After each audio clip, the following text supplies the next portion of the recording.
अब इस सुंदर सुंदर बोध कथा को समझें। एक दिन जब राबिया बहुत से ध्यानी जिज्ञासुओं के बीच बैठी हुई थी, तभी वहां हसन आया और उसने कहा, राबिया अल अदाविया पूरी मनुष्यता के इतिहास में अनूठी और दुर्लभ स्त्रियों में से एक है।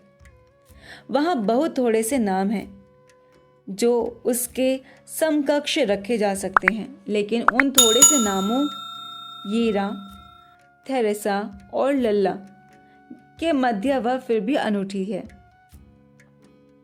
ये थोड़े से ही नाम हैं, लेकिन फिर भी राबिया अनूठी है। आज तक जितनी भी कीमती स्त्रियों ने जन्म लिया, उनमें राबिया एक कोहे नूर जैसी है। उसकी अंतर्दृष्टि बहुत विराट है। हसन भी एक प्रसिद्ध रहस्यदर्शी हैं, लेकिन बहुत नीचे तल का। और हसन और राबिया के बारे में वहाँ बहुत सी कहानियाँ कही जाती हैं। एक दिन राबिया अपनी झोपड़ी के अंदर बैठी हुई है। भोर का समय है। हसन उससे भेंट करने आता है। सूर्योदय हो रहा है। पक्षी बाहर गीत गा रहे हैं और वृक्ष हवा में मस्ती में झूमते हुए नृत्य कर रहे हैं। वास्तव में एक बहुत सुहानी सुबह है और वह बाहर ही से बुलाते हुए उससे कहता है, राबिया, तुम अंदर बैठी क्या कर रही हो? बाहर तो आओ। अल्लाह ने आज कितनी सुंदर सुहानी सुबह को जन्म दिया है।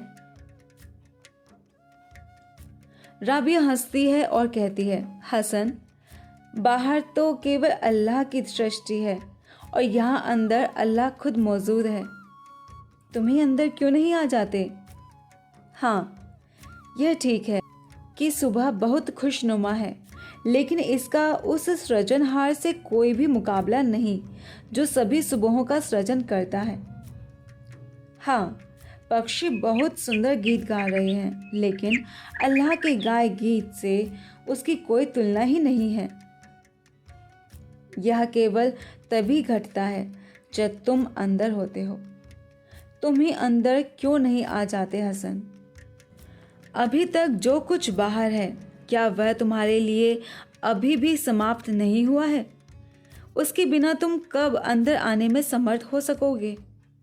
ऐसी कहानियां बहुत छोटी हैं, लेकिन उनका महत्व बहुत अधिक है। एक शाम लोगों ने देखा कि वह अपनी झोपड़ी के आगे सड़क पर किसी चीज़ की तलाश कर रही थी। सभी लोग इकट्ठा हुए। बेचारी बूढ़ी औरत किसी चीज़ की तलाश कर रही है। उन लोगों ने पूछा, आखिर मामला क्या है? तुम किस चीज़ की तलाश कर रही हो?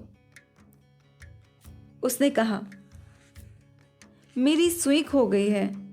इसलिए उसकी सहायता करने के लिए वे लोग भी उसे ढूंढने लगे। तब किसी व्यक्ति ने पूछा, राबिया, यह सड़क तो बहुत बड़ी है और बहुत जल्द रात होने वाली है। तब वहाँ कोई भी रोशनी नहीं होगी और सुई है इतनी छोटी सी चीज़ कि जब तुम ठीक ठीक वह जगह न बताओगे कि सुई कहाँ गिरी थी, उसे खोजना बहुत मुश्किल है। राबिया ने कहा, यह बात पूछो ही मत, इस प्रश्न को उठाओ ही मत। यदि तुम मेरी सहायता कर सकते हो तो करो, अन्यथा मत करो, लेकिन इस प्रश्न को सामने मत लाओ। जो लोग उसे ढूंढ रहे थे वे सभी रुक गए और उन्होंने कहा, आखिर यह मामला क्या है? हम लोग इसके बाबत क्यों नहीं पूछ सकते? यदि तुम यह नहीं बतलाती कि वह गिरी कहाँ थी, तो हम लोग तुम्हारी सहायता किस तरह से कर सकते हैं? उसने कहा, सुई तो मेरे घर के अंदर कहीं गिर गई थी। उन लोगों ने कहा, तब तो पागल ही हो गई हो। यदि सुई घर के अंदर गिरी है, फिर तुम इसे बाहर यहाँ कहाँ ढूंढ रही हो? और उसने कहा, क्योंकि यहाँ अभी कुछ रोशनी है। घर के अंदर तो अंधेरा है, वहाँ कोई भी रोशनी नहीं है। उनमें से किसी एक ने कहा, यदि यहाँ रोशनी भी है, फिर भी हम यहाँ उसे कैसे ढूंढ सकते हैं? यदि यहाँ रोशनी भी है, फिर भी हम यहाँ उसे कैसे ढूंढ सकते हैं? यदि सुई यहाँ गिरी ही नहीं है।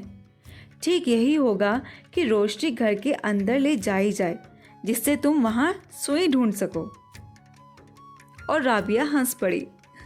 उसने कहा, तुम लोग छोटी छोटी चीज़ों के बारे में तो बहुत चतुर और होशियार हो, लेकिन तुम अपने अंदरूनी और रूहानी जीवन के लिए अपनी बुद्धि का प्रयोग फिर क्यों नहीं करते? मैंने देखा है कि तुम सभी लोग उसे बाहर ही ढूंढ रहे हो, और मैं अपने अनुभव से यह अच्छी तरह जानती हूँ कि तुम जिस चीज़ को बाहर ढूंढ रहे हो वह तुमने अपने अंदर ही खोई है। जिस अल्लाह की रहमत और नूर की खोज तुम बाहर कर रहे हो, उसे तुमने अंदर ही खोया है, और तुम उसे व्यर्थ ही बाहर खोज रहे हो। और तुम्हारा तर्क है क्योंकि बाहर आसानी से देख सकती है और तुम्हारे हाथ बाहर आसानी से उसे टटोल सकते हैं, और क्योंकि रोशनी बाहर ही है इसी वजह से तुम उसे बाहर ढूंढ रहे हो। राबिया ने कहा, यदि तुम लोग वाकई होशियार हो तब अपनी बुद्धि का प्रयोग तुम उस परमानंद को बाहर खोजने में क्यों व्यर्थ नष्ट कर रहे हो? क्या तुमने उसे कहीं बाहर खोया है? वे सभी हद बुद्धि होकर वहीं स्तब्ध बने खड़े रहे, और राबिया अपने झोपड़े के अंदर चली गई। इस तरह की बहुत सी कहानियां हैं और उनमें गहरी अंतर्दृष्टि है। मैंने इस कहानी में एक लाइन रिपीट की है। देखते हैं आप में से कौन उस लाइन को पकड़ता है और कमेंट करके बताता है। धन्यवाद।